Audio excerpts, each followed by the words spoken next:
Looks like she completely outplayed me. Flawless victory. What's good, anime enthusiasts? Welcome to another set of episodes to review for Mushoku Tensei. And I must say, we need to have a come to Jesus moment. We need to corral everybody together. We need to sit down and we need to talk. This is probably like a big topic for like a whole separate video for another thing. But do we need this type of fan service? Like, the anime skirts along the line, it sits on the fence every now and then it just goes over it in episode 5. And not episode 5, I'm sorry, episode 6, it goes over that edge. And I'm like, why? Just why? Does it have a purpose? Does it do anything? Does it comment on some society at that time in 2021? Does it call to light to some issues? Is it supposed to be satirical comedy for one happening or another? Does it serve a purpose to really highlight the details of the main characters and his antics? And even Paul himself is a train wreck of a man and societal issues of what men does. And I have to wonder, is this all comical or does it actually talk about something very serious? And with the ecchi tag, it really muddles the meaning in some regards. At the same time, it actually means something most of the time, except for Rudeus in episode 6. I'm sorry, I can't get off of that. Bro, I'm pretty sure we're all feeling some type of way about that scene. And this, we said it before, we're gonna say it a million more times. This is an objectively good anime that somehow blindsides you every single episode. And I think part of the appeal and the comedy of it is just how shameless a lot of the characters are about their actions, right? A lot of them are like encouraging with each other. It's like Fight Club, except everybody who's in on the Fight Club is a pervert and there's no fighting. You know what I mean? Yeah, and what I did before and what I'm now starting currently doing is like going back to the light novel and manga to see, is this actually happening in the light novel / web novel and manga? And to give you guys a bit of a tease, yes, most of the time it is. For these particular 3 episodes, there might be a change here and there on like how things are set up, but it happens. Which then, as JD and I were discussing beforehand, do you give flowers to the writers and animators for putting it in? Or are you disgusted that they still put it in anyway? It took me a long while to sort of understand where I wanted to come from with this. Because, as people may know, I'm not exactly a blue humor, blue romance kind of person. But as a person who respects the canon of any adaptation more than anything, I have to give them thumbs up for this. They did not deviate from their source material and they stuck to their guns. And I have to applaud that in some way, even if I don't personally appreciate it most of the time. Yeah, because a lot of anime adaptations for manga and light novels, they don't add precious scenes. They don't add these high detail scenes. And this just was one of those factors where, yeah, they went the whole 9 yards. And you're welcome, for better or for worse. But we've talked long and hard about the pretenses of what happened. As JD said, we objectively look at this. It is a great anime looking through that lens. And there's some really interesting and cool things that does happen around everything else. So getting into it, episode 4, Emergency Family Meeting. By far one of the most powerful and almost down-to-earth episodes that we have seen thus far. In it, that Zenith is finally pregnant after Paul has been trying his best. Well, both of them have been trying their best for a long time, and everyone's happy. However, literally 10 seconds later, Lilia is pregnant, and who's the father? Paul! And everything goes downhill. And you can see it in the opening to where it shows the house in the snow blizzard, and both Zenith and Lilia are at the table. Zenith just has her elbows on the table, hands over her face. She is going through it mentally. She can't like fathom that it happened. Paul's in the other room in darkness, and Rudy is also in the room with Paul, but he's looking through the doorway just trying to see what's going on. And what's agreed upon is Lilia will help out with Zena's childbirth and will just leave to her hometown to raise her baby. However, the town is a month away, and Zenith is conflicted because, of course, yeah, Lilia is pregnant, but she's also your friend, the maid. You've been with each other for all of these years. You can't just let Lilia go off by herself. She's gonna get worn out by childbirth. She's gonna like fall prey to like thieves and muggers and monsters on the road, and she has to protect her child throughout all that in a month's time. You're a terrible person for doing that. But at the same time, Paul cheated on you.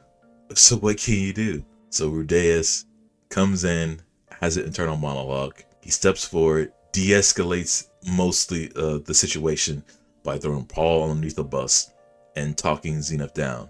And despite that little comical scene with it, it is a powerful scene for Zenith to fully accept what has happened in the situation and to think more about Lilia and the baby rather than sending them away. Keep them within your household. And despite how rich you are, you don't want to be the evil person in this scenario. So take in Lilia. Within the first 5 minutes, that's how much power that we have. Moving on from there, and then we'll delve deeper into things. Lilia explains herself internally of how she's seduced Paul and her side of the story, not to anyone, but more to herself and the audience. And Lilia, when she has her baby, she's going to have her child serve Rudeus as repayment for her staying in the household. Times on later, Norn and Aisha are born, and they look like their mothers, respectively. Moving on further, we know that now that there's three type of sword styles: sword god style, water god style, north god style. Both Paul and Rudy talk about school, and while Rudy and Sylph are talking by themselves outside, Rudy realizes that, oh, if I need to get better at magic, I can't stay in this village. I need to go elsewhere. And of course, Sylph, being his best friend, gets sad and cries and doesn't want Rudy to leave. And Rudy's like, yeah, okay, I'll stay with you. Then Rudy gets a letter from Roxy on how she's doing. And that letter reinforces Rudy to be like, okay, I need to get out of this village. I need to go somewhere else to get better at magic. So at the dinner table, Rudy announces he wants to enroll in the Magic University and asks his parents, hey, can Sylph come along as well? Can you enroll us both? Paul shoots it down. They both go back and forth about it. And what ends up happening is a carriage rolls up to the house, and it has a beast folk woman by the name of Galen steps out. And Paul has found a way to get Rudy a job, but Sylph can't go with him. And so they both duke it out into a duel. Paul knocks out Rudy, and now he's on his way to his new job. JD, what do you think about episode 4? Okay, so first things first, I think we can all say it. Bro, this Paul dude's gotta keep his dick in his pants, yo. Paul needs to get out immediately. Paul is like the quintessential jock character that got everything, and he pays no consequences to anything that happens. He's done Xena, he done Lilia twice, by the way, twice. Like, he did Lilia while they were studying swordsmanship, and he was her first somehow, in some way. Paul needs out. And then later on in episode 5, you find out that Paul and Galen had a thing as well. Like, Paul, you're really expanding the Grey Rat family. I'll tell you that right now. No, I'm saying Rudeus probably has like 40 sisters and like 2 brothers somewhere in the world, bro. All off of Paul Grey Rat. All of them illegitimate. Not a single one know who their father is. By the way, that's like foreshadowing for like what happens in episode 6, or who we see in episode 6. Oh my god, true. I think my favorite part of episode 4, definitely just how Rudeus navigates that conversation between Lilia and Zenith about like the babies, right? I think Rudeus plays up the child card so perfectly, it's almost uncanny, right? He appeals towards everybody's innocence. Even when he's like putting Paul underneath the bus, he's always saying things like, "Oh, I would love to have a sister," and "Oh, I don't want to say goodbye to Lilia yet." Things like this. And then when they go to argue with Paul at the dinner table for Sylphiette to go to magic school with him, he argues it may not be good for Sylphiette, but it will be good for me to have that person there alongside me, right? Even if you were to abandon the fact that he's partially setting himself up to have Sylvia as a wife later, just that appeal to friendship, those heavy emotional moments, right? I think really make the anime strong, right? These are great emotional appeals. And what's interesting is that this is the growth of the MC himself. You could make the argument that he's just manipulating people for him to get to the best of a situation. That more on the line of the Sylph side. But on the side of with the whole situation of both pregnancies, he really is being like the true mediator and having everybody be on the same page. And that comes with his experience of being older and seeing things and hearing things more than the others, which is really cool. And that is him taking his previous experience and applying it here into this world, while also growing as a person, because now, yeah, I do want a sister. I do want siblings in this new life. And that's cool. For me, though, I think I like the fact that he is still, at this point, still relying on Sylph, because Sylph was his first, and at this point, it has to be his best friend in this scenario. And he's doing everything possible to take Sylph with him everywhere he goes, because once he saw Sylph just crying and sad, he's like, I can't do that. And you have to think, this is like a huge juxtaposition of what he previously was in his old life. As a need, he was alone by himself, he didn't really care. But now that he has that somewhat responsibilities, he's actually caring for the people that care about him. And not only does he wants to live like a good life, he wants to give them a good life. And that's good. We're growing sometimes. Indeed. I will say, Soren, when you saw how Lilia and Paul ended up getting together, and Lilia pretty much confessing, like, oh, it was only a matter of time before I inevitably gave in to my urge to have sex with Paul Greyrat. So here's the thing. I think that situation is along the lines of who shot first. Did Han Solo shot first or Greedo shot first? Like, you look at that scenario. Sure, everybody in this world is horny for no reason. But did Lilia? So this, I think, this is also like Japanese culture. It's like if you're part of a situation, you feel like you have to take on responsibility if you felt like you were also in the wrong. And Lilia says like she felt she was in the wrong because she seduced Paul because she was naked in her room with the door cracked open, cleaning herself, and then Paul just happened to see it and be like, ooh, and went in. Now, comment down below, do you think Lilia was fully at fault, or was it Paul? Because Paul could easily just close the door, be on the outside, and walk away from the situation. But Paul gave in to his urges. I think Paul's at fault here. I believe in Lilia. No, man, the way they framed it, at least in the English subtitles, Lilia said, oh, I seduced Paul, but all she really did was actually, all she did was get naked and leave her door open. Is that, maybe I'm naive, I don't consider that seduction. I don't think she did, but we don't see or hear her say, I intentionally left my door open just in case one night Paul just happens to roll through and sees me, and then I let him do whatever. We don't know if the house has an open door policy or a closed door policy, or both. We really don't know.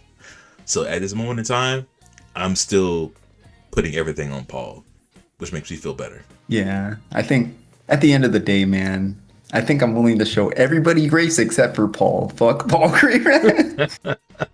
So with that, Not really much else happens in the episode. We could talk about Roxy and what she's doing, but literally just another, I think, a fan service moment to where the prince gets a little handsy and he gets put on fire by Roxy, and which I have to wonder why does it seem like every single character that interacts with the main characters that are beautiful are horny for no reason whatsoever. Why? We don't need this. We didn't need to see that. But I guess it's funny. Yeah, dog, no comment from me, bro. Yeah. So, moving on to the most tame episode so far. Episode 5. Young Lady and Violence. Now, by the episode title about that, what do you mean tame? None of the edgy stuff happens. Less, like, the whole episode is about Eris and Rudy, and barely any edgy stuff happens, and I'm happy. I'm glad. So, on the way to his new job, Rudy learns of his new job and the conditions. He's going to tutor a 9-year-old girl in Roa, who we later learn to be Eris. He can't contact, send letters, or return home to anyone in the family or so for 5 years. Because, as Paul stated in the letter, and this is like one of the few and rare graceful moments has, is that Paul puts it in perspective that, yo, Rudy, you're kind of leaning on Sylph too much. You need to give Sylph some space. Let her figure out things on her own. And that's more or less on Rudy coming up. I was thinking about that. But Paul putting Rudy in a situation makes Rudeus think, yeah, I'm relying on Sylph too much. She can't solve problems on her own if I'm there. It's okay. I can wait 5 years. And we get to the noble house in Roa. And the important detail to learn is that there's a lot of beast folk as maids. That comes in important later on in episode 6. And we get to meet Philip Boris Greyrat, the mayor of Roa.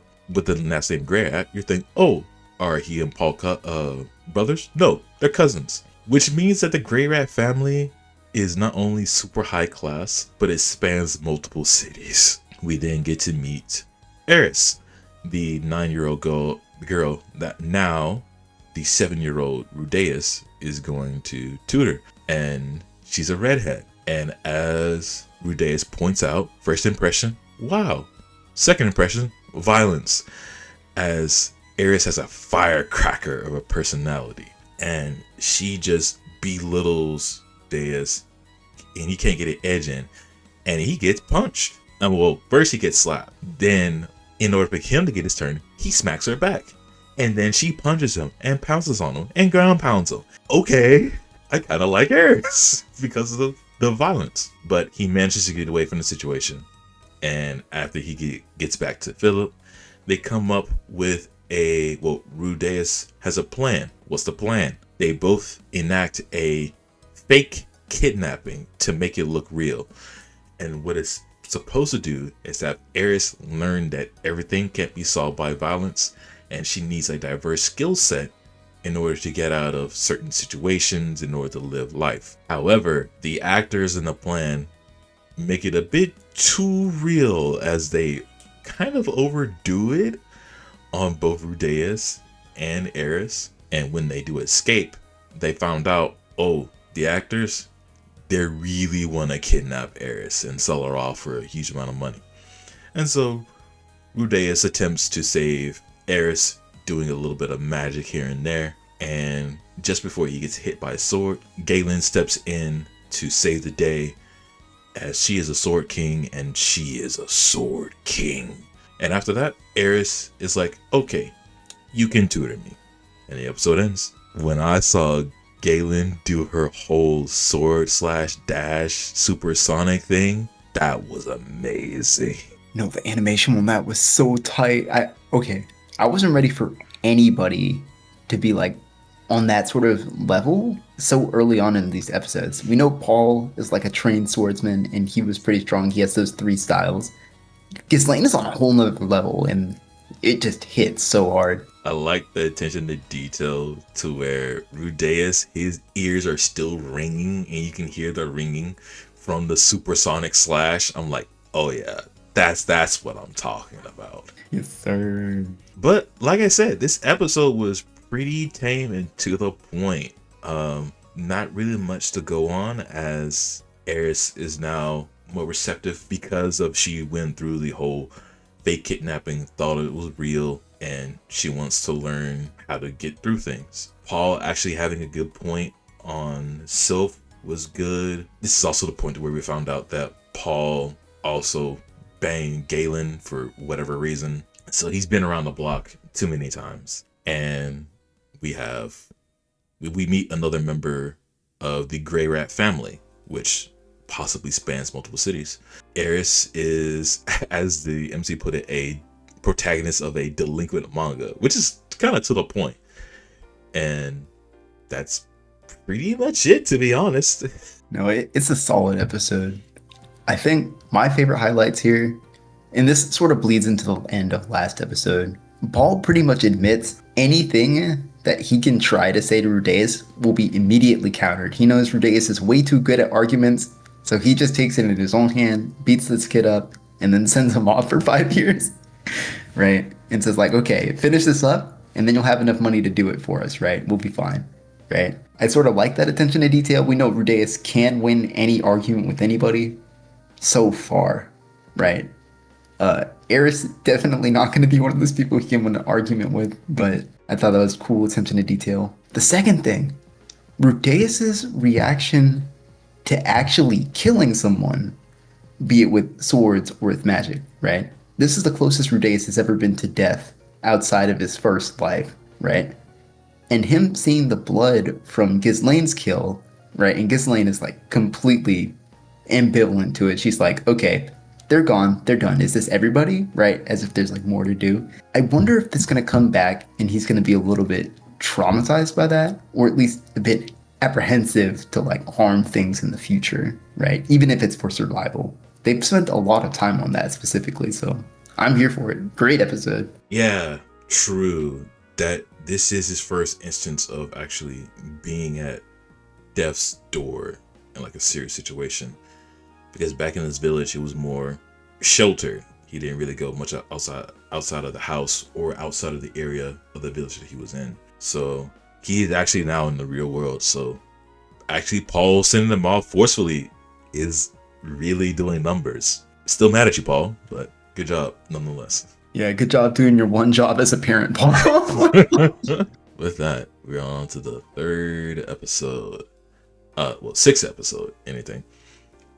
A day off in Roa. So, we get introduced to some more Grey Rats. We meet Philip's wife, and we meet Philip's father, Saros Boris Grey Rat, who is loud, proud, and in charge.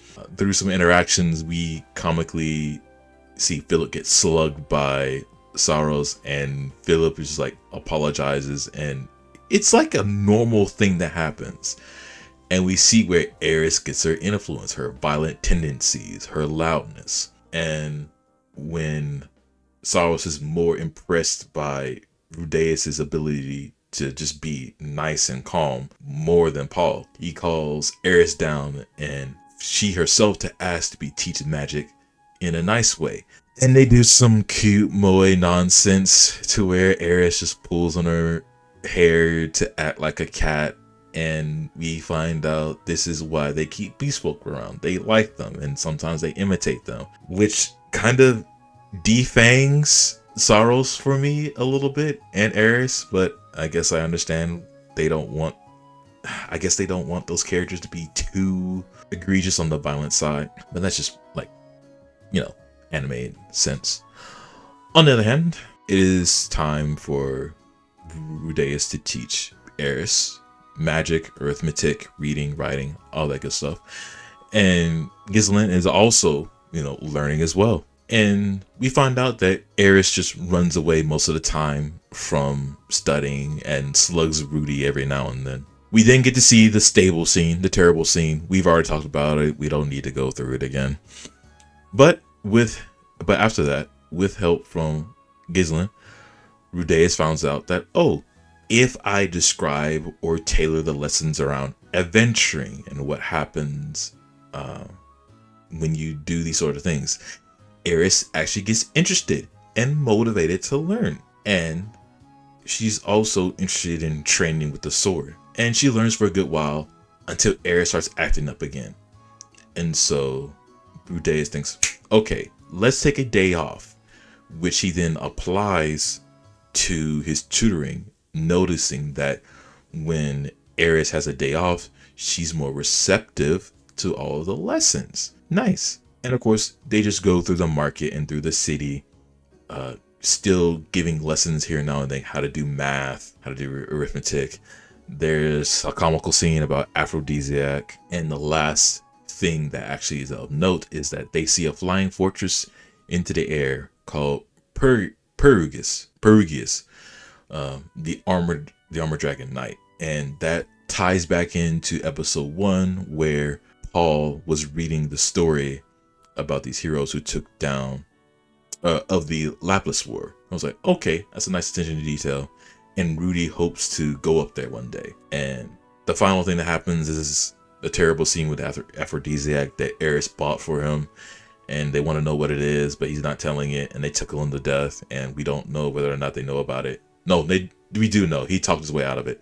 But that's pretty much it for episode 6. A day off.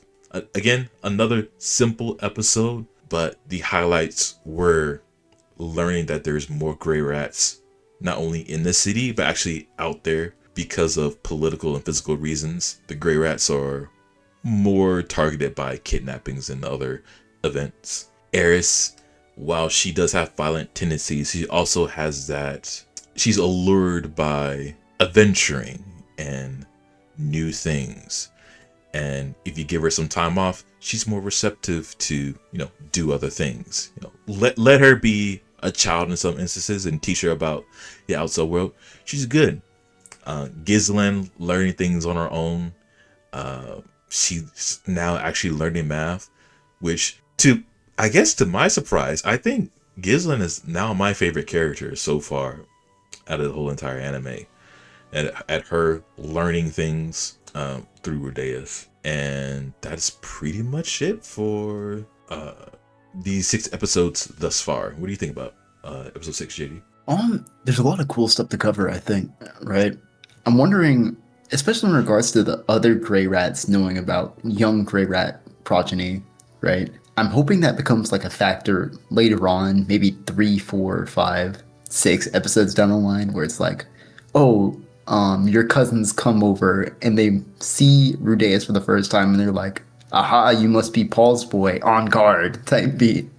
Something like that would be pretty cool. I really do appreciate how Eris is developing. I think during her kidnapping episode, she really got the rough end of the stick. She got beat up pretty hard, right? And constantly had Rudeus like almost pretending to abandon her to prove the point, right? Thinking this was all a play. So her sort of being given a little bit more leeway, being given a day off. I can't imagine being in school 7 days, back to back to back to back to back, no breaks at all, right? You see a lot more of her gratitude towards Rudeus for a lot of those things, and just a lot more like almost not conceited interest in Rudeus, right?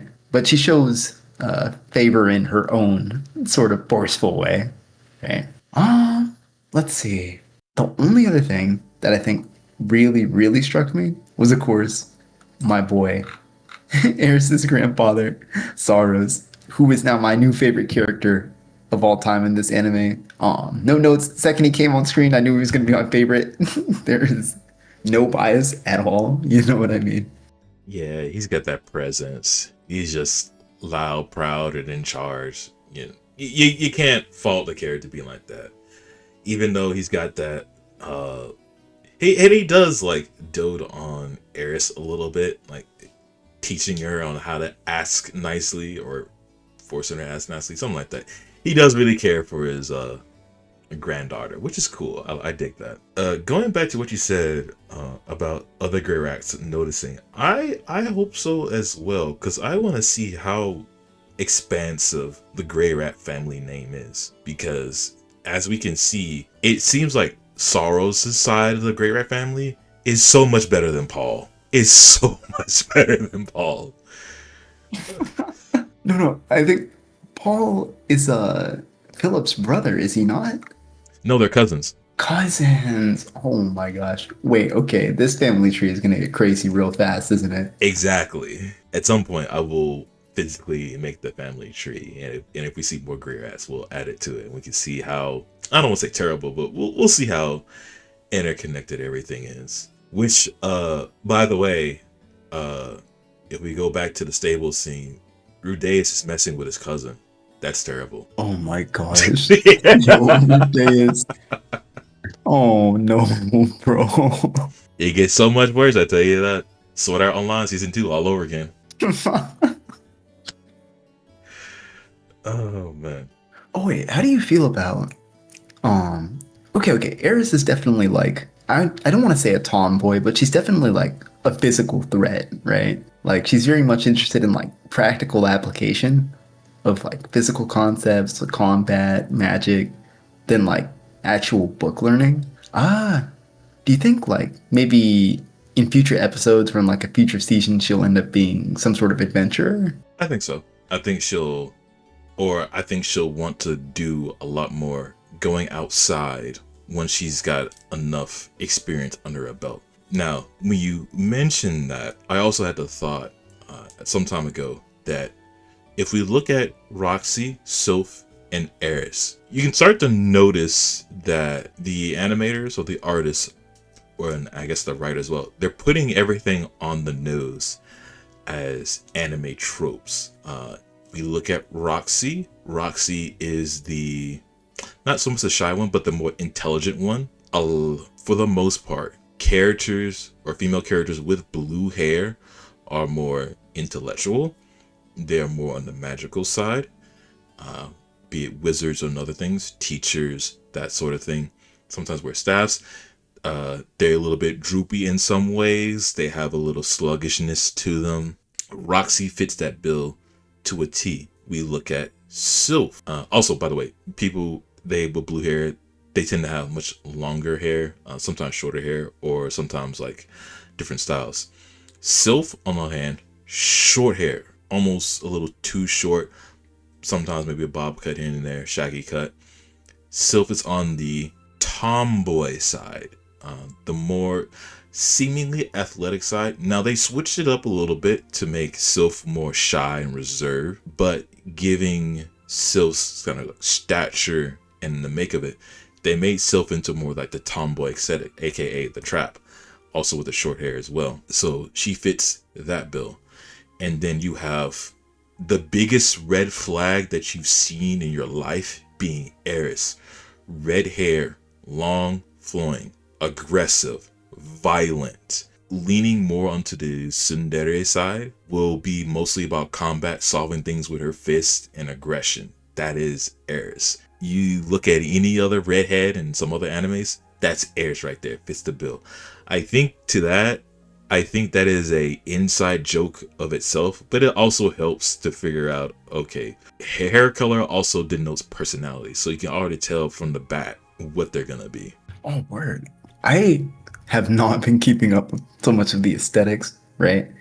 I think a lot of my background on like character design, costume design can be traced back to like Heather's, where it's like, oh, you have your main three girls, you have your Veronica, which is, like you said, intelligent, wears blue. You have your Heather Chandler, who is red, constantly in charge, very aggressive. And then you have Heather Duke, who's sort of, who is wearing green, but is sort of like the epitome of envy, almost. And then you have your McNamara, who's not one of the primary colors and is yellow, but it's sort of not a hang-on or like a sort of passenger, but they're just sort of like there for the ride, you know? Mm. So if I relate it back to that, I sort of see where you're coming from. Lines up real well. Mm. And if we want to take it to the romantic side, if we're talking ecchi and all three girls are available and we turn this into a harem, each of them also fill that role respectively to how they're presented to the main character. If we look at Sylph, that's the childhood best friend that you're later going to see. If we look at Eris, that is the abrasive tsundere. And if we look at Roxy, that's the more intellectual, says some weird stuff kind of vibe. Everything is there. They set it up. I don't know if they set it up that way as well, so that Rudeus is gonna choose one, or if they set it up that way also as like an inside joke. I don't know. I'm probably reading too much into this, but that's what I see. That there's a lot of similarity.